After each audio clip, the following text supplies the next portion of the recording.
Meyer talked about, although that time the rebound goes to Roby. Haven't seen too much of Kendall Spray here in this first quarter as Endia Banks a free lane to the hoop and the score. Delicia Washington doing work on Mason, floats one up in the lane and gets it to go. Ball game, they look like a far more fluid team compared to their last time out. Washington got hit. Here's a Hail Mary pass the other way. And the layup is good for Endia Banks. Quick pass ahead, you get the defensive rebound. This was an excellent pass, terrific vision. Count the basket. Knocks it down in a 5-point deficit now. Driving the lane and the foul and the bucket. Count it for Naomi Mbondu.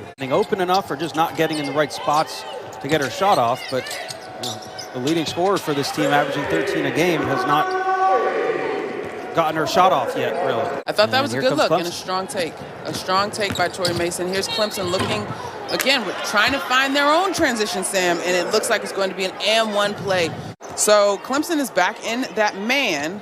So Miami needs to be careful as they've got a couple of long guards, particularly Washington, that likes to jump that passing lane. Oh, the bank is open, Sam, I swear. Not out of the question here. Clemson has a chance. Can they get enough stops, though? Endia Banks for three. That does not help. Today, like you mentioned, Roby has had a really good game, as so has Mbondu and some of the other players. Priscilla Williams and Camila Cardoso, North Carolina, and Janelle Bailey, and they got that win there. We know about Alyssa Cunane at NC State and then Notre Dame. They had put together a couple of wins. They still are not something to be taken for granted.